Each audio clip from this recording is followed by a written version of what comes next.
Welcome, everyone, to the Scaling Smart podcast, where we bring together industry leaders, entrepreneurs, and innovators to discuss key insights, strategies, and their experience that have driven success both for themselves and their customers. I'm Billy Mitchell, your host today, and I'm excited to introduce a special guest. Today, we have Luke Arrigoni, the founder of Loti, which is an AI-powered platform protecting digital identity by detecting and removing unauthorized use of personal likeness, brand assets, and online content. Luke, how are you today? I'm doing well, man. Thanks for having me. How are you doing? Likewise, man. I'm doing great, loving today, and excited to have this conversation with you.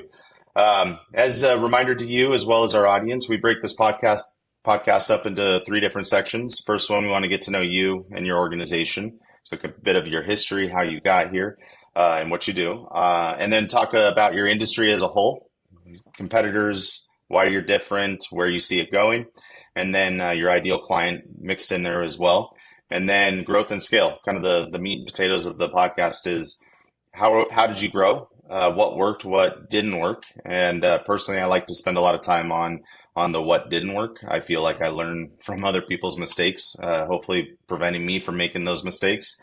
But as a whole, I think it's going to be a great conversation. I'm excited to do it. Are you ready to go? Yeah, let's do it. Cool. Let's start with a 90-second overview of what you do. What's your business? What are you guys doing for the market? Yeah, so the business is called Loti. What we do is we download everything that gets uploaded to the internet every day, and then we use face and voice recognition to find our people, our clients in there. And then there's these rule sets that they use to delete things. So it's the idea around, hey, I don't want anything on any explicit site. That's reasonable. I don't want any deepfakes. I don't want any false endorsements. So after they create these rules, we go through, we find it, and we issue takedown requests. And our takedown requests are really effective. They're about 95% in a few days. So we have this amazing way to kind of search, find, and destroy. Very cool. Are you doing this on social platforms as well? Is this on Oh yeah, we do social, random web? nefarious sites, random sites. Yeah. Very cool. That's awesome. And are you gearing this more towards brands or individuals or both? So we have three different categories. It's individuals, it's celebrities, and brands. Okay. Very cool. And I guess let's back up for a second. How did you get into this? Tell us a little bit about the history of Luke. Yeah, What brought you to here? man, um, a bunch of super lucky events. But I saw it. I was a math major a long time ago. And there was lava on the earth, and then I worked at a talent agency in Los Angeles. And then after that, I did AI consulting for probably 10 years or so. And then a few years ago, a client had asked us if we could do partial face recognition. It was nothing nefarious, but they had asked if we could do that, and we said, yeah, but we want to keep intellectual property rights because we had this theory that maybe we could point it towards the more nefarious sites on the internet and then find people and delete them. So you could like upload a picture of yourself and you could say, hey, am I on a site has explicit content, like NCII, non-consensual intimate images. And then if it's there, we'll just issue takedown requests and keep it off the web. So there'll be this automatic idea of like, we'll just prevent the re-upload and we'll take it down as it is. And from that business, it really just kind of grew. In 2023, SAG-AFTRA went on strike for AI, right? So there was a real big demand for talent in Los Angeles, or really in the entertainment world in general, to try and manage this problem of how can AI represent me and how do I make sure that AI is not misrepresenting me. And we played really well into that kind of demand because we already had a product that found clients in adversarial situations. So this was kind of the same thing with a small tweak on it. So I called a lot of my friends who were working in entertainment still and said, hey, is this something that you think your clients would want? And they said, yeah, this is a no-brainer for us. So we've been on that journey for the last couple of years. That's incredible and definitely a unique area to be. And I've actually been listening to a lot about kind of the future of AI and deepfakes in general. And I'm curious what your take is on what the future holds for that type of content. And more so, I think, and not from a political perspective, like laws and ways to manage that, but the reality is there's a lot of public figures out there. Even this recording will go to a public platform at some point, or public-ish platform at some point. Um, and it could be used to create deep fakes and other images of our images of our likeness that could be used for any number of reasons. Your tool obviously is kind of moving in the middle of that to prevent that as well as take it down. So where do you see the future going within this space, and maybe even more so in that AI space? Yeah, I think so. The question's big, right? It's Yeah, sure. where's AI going? How does that affect even things like free speech, or ability to upload things, or represent ourselves or people we know? Um, that's probably one of the more exciting questions to think about, right? Like, where is AI going? Obviously, there's a way that we can talk about doom and gloom and the end of the world and Terminator, but I think there's probably a cooler path to think about and far more realistic, which is we're going to be able to tell really amazing stories, probably in an easier way. And this is fundamental to our species. There's the first art we found was basically people telling stories in caves with paintings, right? Like, it's something that's in our DNA. We love to tell stories. And I think in 1,000 years, we'll still be telling stories. So it's amazing that this tool has come out where people that have never had or possessed the ability to tell the stories in their head will have this new tool to do this. I think in that respect, AI is going to unlock this really cool part of our species, which is we'll be able to be more creative and talk about or express in different ways that we've never been able to before. As far as like what we do, I think the expansion is pretty straightforward, which is no one should be allowed to include you in their story without you giving them some kind of permission. Unless there's like a First Amendment quality to it, which is like you're a politician. So Billy, if you become president and you do some crazy stuff, I do believe people should be allowed to make an AI comic of you, right? Like, Yep. I feel like that's reasonable, right? Dissent should be allowed. I never want to prevent dissent, but I do want to prevent bullying, right? Which is a much more common problem, especially like in high schools and other scenarios where bullying's already a problem, and this has supercharged people's abilities to be bullies.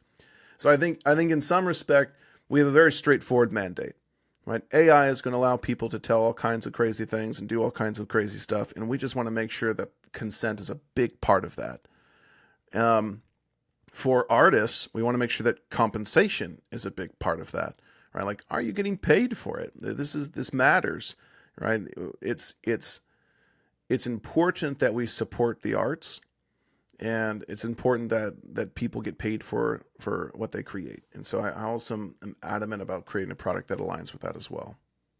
That's great. And I'm 100% in alignment with that. I've got family members who are musicians and artists, and um, when Spotify and Pandora and other ones came out, it takes millions of listens to their music to make a few pennies, Yes. right? And so, if I remember correctly, they didn't start that way where they would get anything, and so Yeah. the fact that they're getting pennies is an improvement to what it was. So I love where you're headed and what you're trying to protect and encourage within the industry.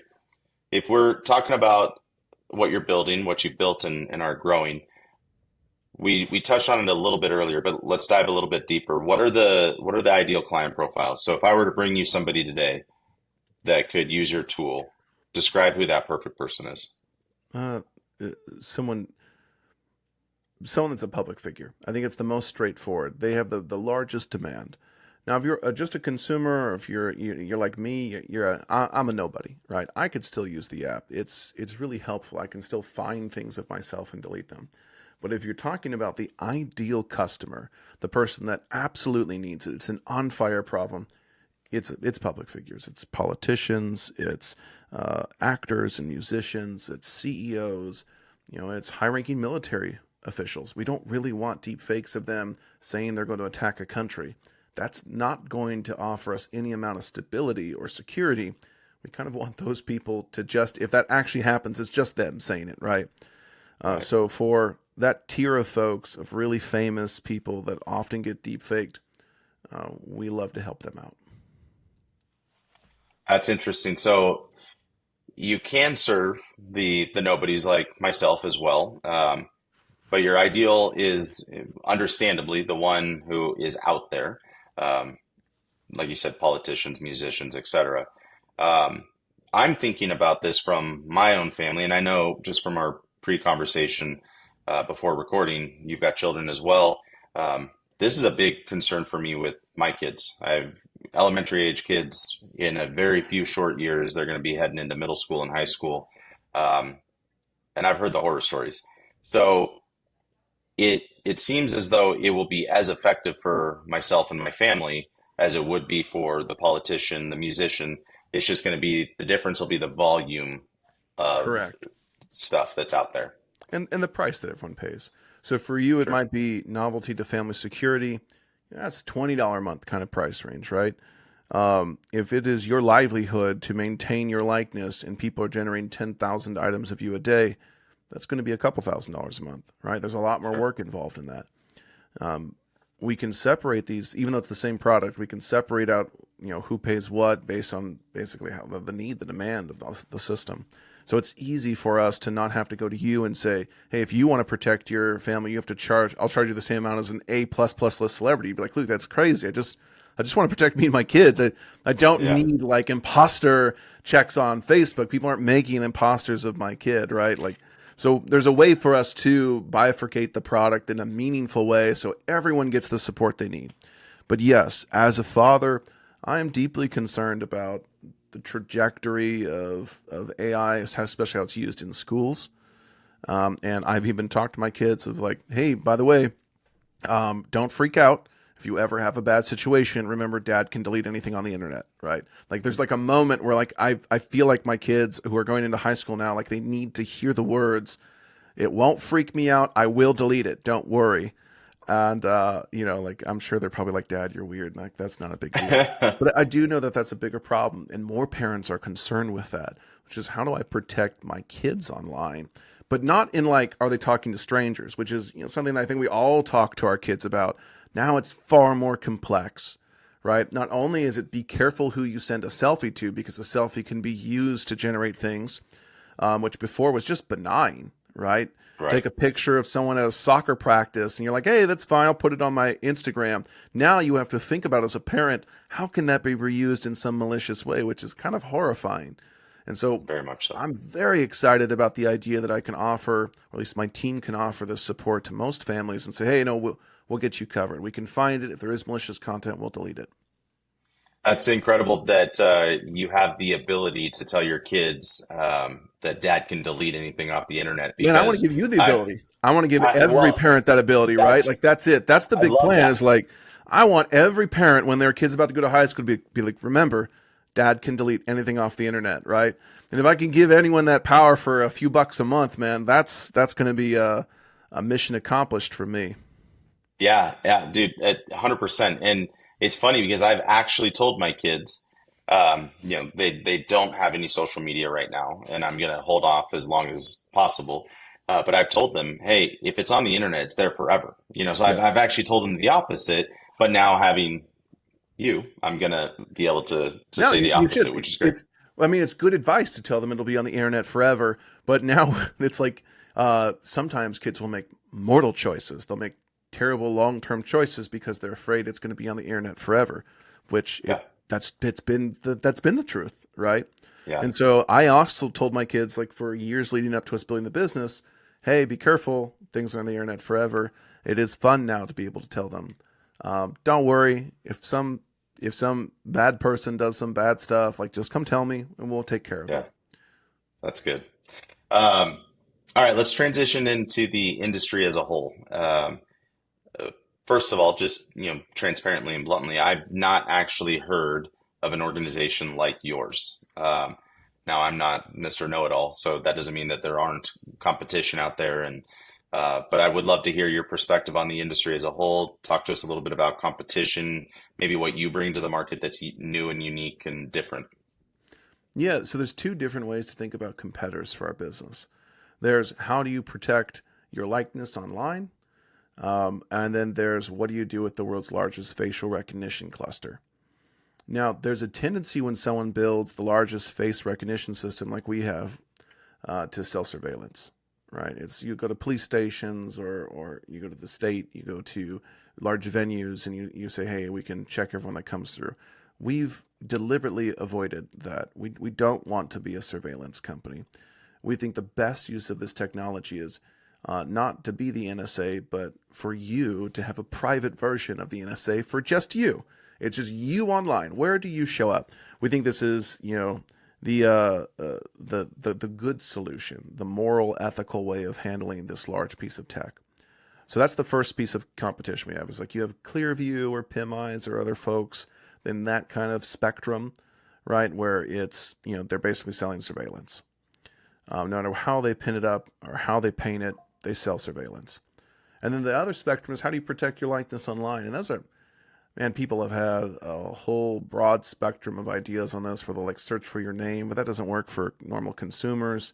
And also the most nefarious content, they deliberately leave the name off the celebrity because they know that someone is searching from the name, right?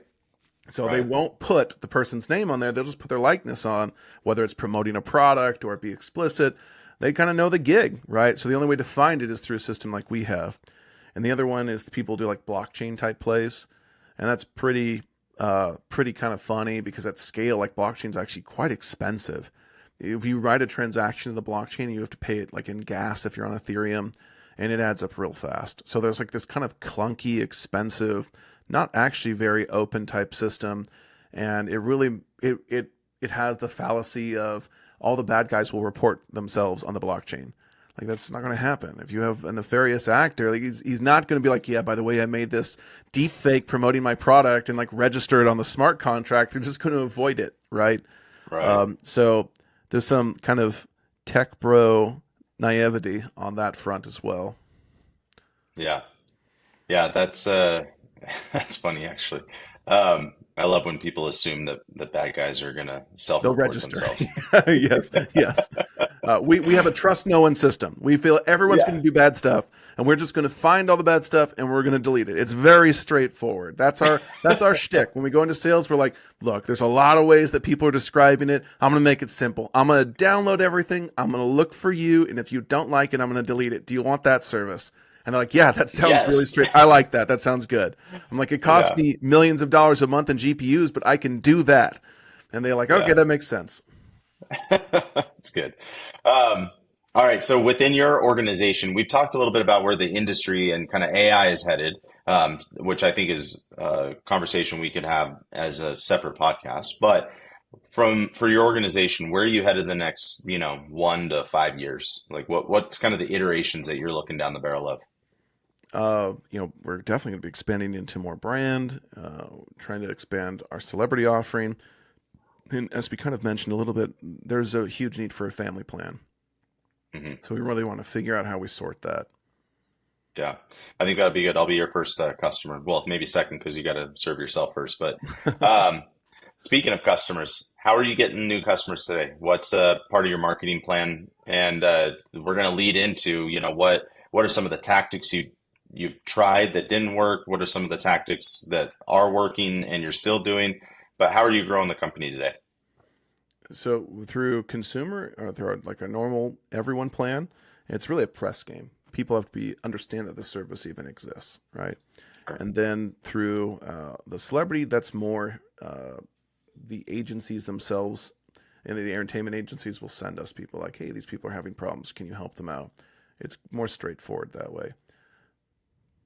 So would partnerships with like PR companies and like brand managers be part of that Yeah, or in some ways, we don't necessarily have formalized partnerships, but we definitely evangelize to those folks. We go and we tell them this thing exists. You may not know it, but I'm here to answer any questions and not sell you on anything. And that level of evangelism kind of lands well, right? It's like, hey, I'm not here to get you to sign up all your clients. I'm here to answer questions about a alien technology that I've built. yeah.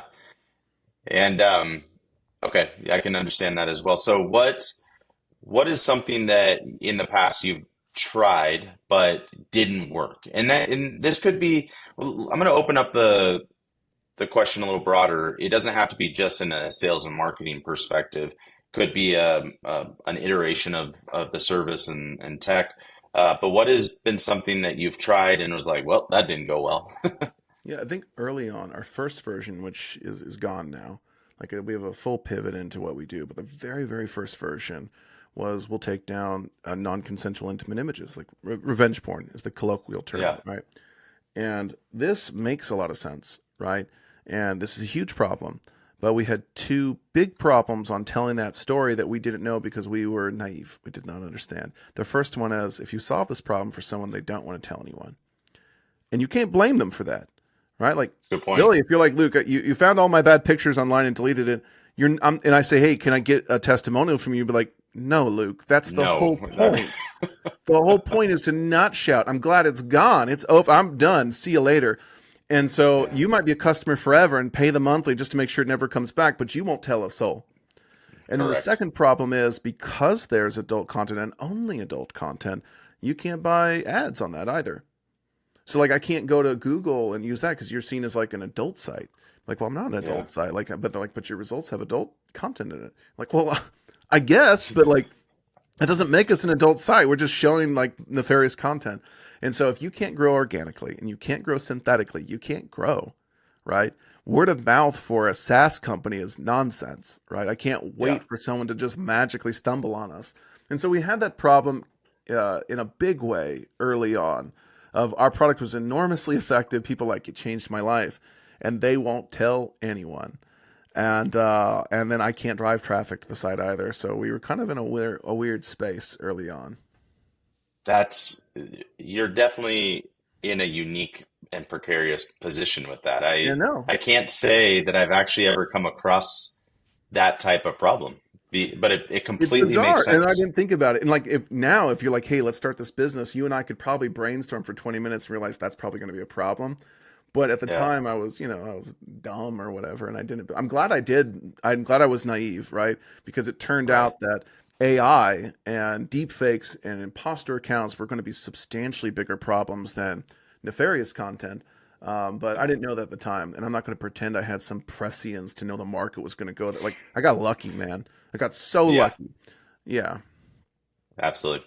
Well, that's great, and I appreciate you sharing some of your insights. I've got one more question for you. It's a little bit on the deeper side, Yeah, but let's hear it. then right after that, we're going to go into our lightning round, which is just a couple questions.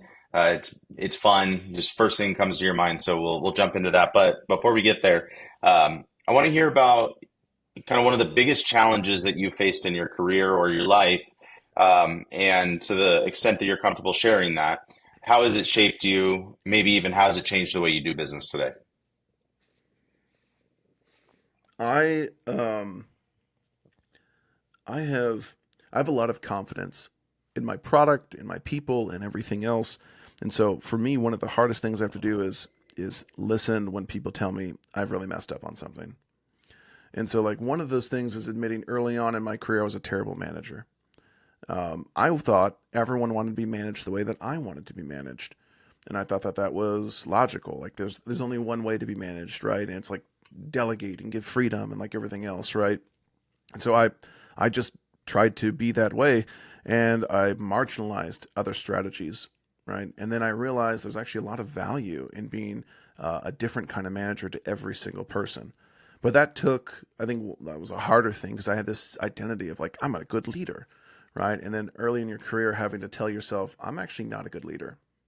And that like was kind of, it was crappy feeling, right? And I've had Yeah, that experience in a humbling way a number of times in my life where I'm like, wow, I'm really smart or I'm really whatever. And then like the universe comes to teach you a lesson and you have to receive it, right? If you don't receive it, you start to go into like Delulu land, right? That's when people like start to like, they ignore the signal from the universe and they say, no, I'm a good leader no matter what, but they end up being shit. And so I know this is more of like a meta way to answer this question, but this is perfect. the hardest thing is really having to undo something that you think is an identity part of you. Like, am I a good leader or not? Now, if someone asks me in truth, I'll tell them, no, I'm not a good leader. But, I'm in recovery. I'm trying to be a good leader every day, right? But Yeah. if you asked 15-year-old or 25-year-old Luke, I would have been way too confident, been like, I'm a natural born, something stupid like that, right? So, yeah, I think that's probably one of the harder challenges of my life. I resonate with so much of that I just want to leave that there and have that be the way that we move into the next section because Yeah, let's I do it. couldn't have said it better myself, and I really appreciate you sharing that. And honestly, I struggle with very much the same stuff. So that's good. I appreciate it. This has been awesome. All right, jumping into the lightning round. I'm going to ask you a few questions. First thing comes to your mind, spit it out. Number one, coffee or tea? Coffee. Love it. Same here. I've had a couple too many today already. What's one tool or system that you rely on to keep your organization running smoothly? Uh, Man, I guess I use Slack a lot right now. Yeah, but Yeah. no, actually, I have a better question, a better answer to that. We use like Asana, we use Jira. Every team uses their own tool. The real answer to that is every team just let them pick the tool that they love. And so I have like the internally executive team uses Asana. We like that, but having a task system, even me, my EA will go and add things to like your to do list, and I need to make sure I execute on it. It's awesome. It's good stuff. Favorite book, podcast, or resource that's influenced you? Yeah, it's a much bigger question. Um, I actually recently read The Right of Publicity. It's Okay. this really cool book covering why I can't put you, Billy, on a Cheerios box, right? Like what gives someone the right to commercialize your image. But it's actually, it was written by a lawyer. It's very palatable. And if anyone's curious about the history of it, it's actually a history of technology. And like the first Right of Publicity came around when the camera showed up. And before that, there was not even a Cool. concept really. So yeah, it's just called The Right of Publicity. Love the book very much. Very well written. Excellent. I'll check it out. All right. One bucket list item you've already checked off.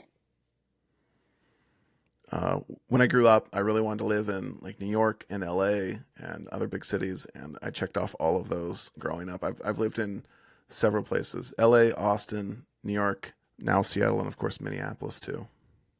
Very cool. And what's one goal you're still working on? And uh, I'm always trying to be a better father and partner. That's I'm not sure if I'll ever check the box on that one, but definitely gonna try. I love Definitely it. gonna try. Hey, Yeah, yeah, yeah, man, that's one that we should constantly be working on, even to the day we die. So I yeah. love Very that. And true. finally, Luke, this has been great. If our listeners want to connect with you, what's one of the best ways to do that? I have a pretty unique name. You can find me on LinkedIn. Love to chat that way. Perfect. Awesome. Well, for everybody else, thank you so much for joining this podcast. We're wrapping up this episode of Scaling Smart, and I'm your host, Billy Mitchell. I want to thank you for tuning. This is good. I'm your host, Billy Mitchell, and I want to thank you for tuning into the Scaling Smart podcast, where we have conversations with real people, real stories who have learned how to scale smart.